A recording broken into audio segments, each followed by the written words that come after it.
Good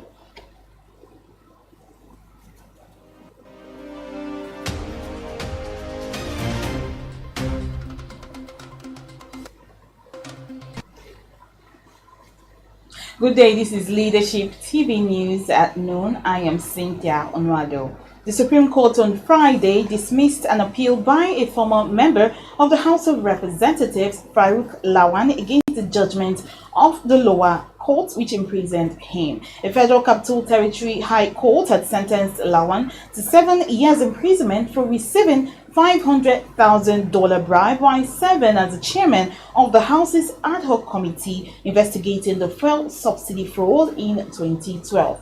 According to the court, the trial judge Angela Otaluka held that Lawan demanded $3 million and received $500,000 from Femi Otedola in 2012 to remove Otedola's oil company, Zenon Oil and Gas, from the list of firms indicted for fraud in the fuel subsidy regime. She also held that Lawan was guilty of all 3 counts of corruption and bribery.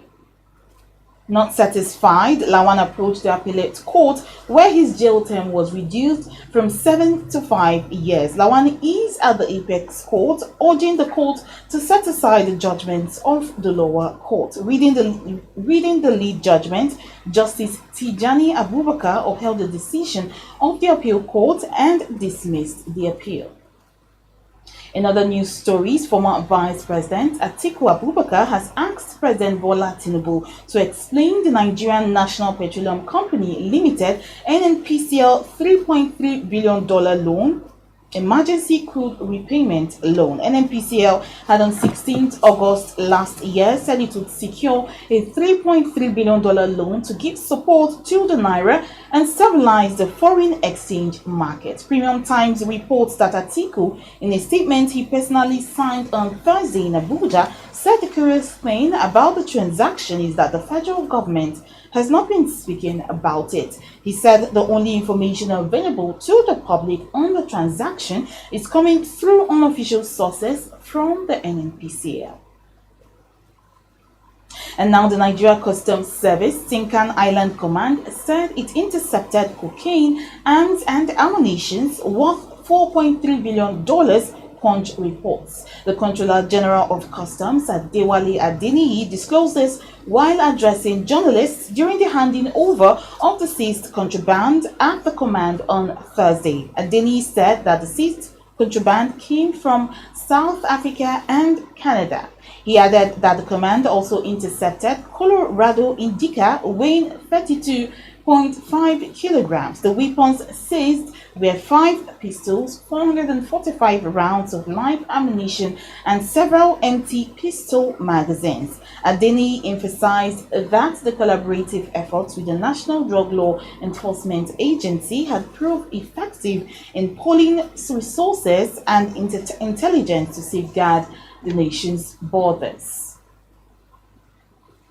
And now Governor Charles Soludo of Anambra State has dissolved the Anambra Traditional Rulers Council, saying the present composition of the council was in violation of the law establishing it. Premium Times reports that Soludo announced this during a meeting with traditional rulers in the state on Tuesday, according to a statement by the governor's spokesperson, Christian Aburime.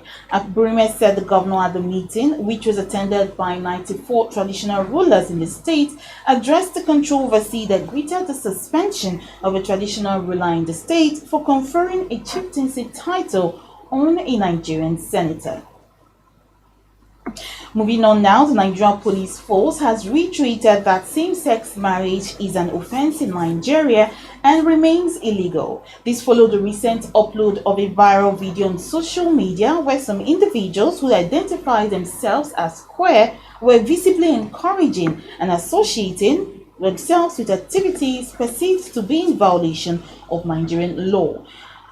Reacting to the development, Force PRO ACP Olumuyiwa Adejobi in a statement on Thursday said, in accordance with the Nigerian Criminal Code Act applicable in southern states, unnatural offences are prohibited under Section 214 to 217. Similarly, it is imperative to note that same-sex marriage is strictly prohibited in Nigeria. The Same-Sex Marriage Prohibition Act of 2014 criminalizes the solemnization, operation, and public display of same-sex marriages. Finally, on sports news, a shock-riddled Africa Cup of Nations in Ivory Coast has reached the round of 16 with 4 ties between winners of the competition, highlighting a 4-day schedule that kicks off on Saturday. The clashes of champions pits Nigeria against Cameroon, Egypt against the Democratic Republic of Congo, title holders Senegal against Ivory Coast, and Morocco against South Africa. None of the other 4 matches features a former winner, but 2015 semi-finalist Equatorial Guinea will attract attention after topping a group including more fancied Nigeria and Ivory Coast. On that note, we end the news on Leadership TV. For more of our news stories, you can log on to our website www.leadership.ng. Many thanks for watching. Thank you for watching. For sponsorship,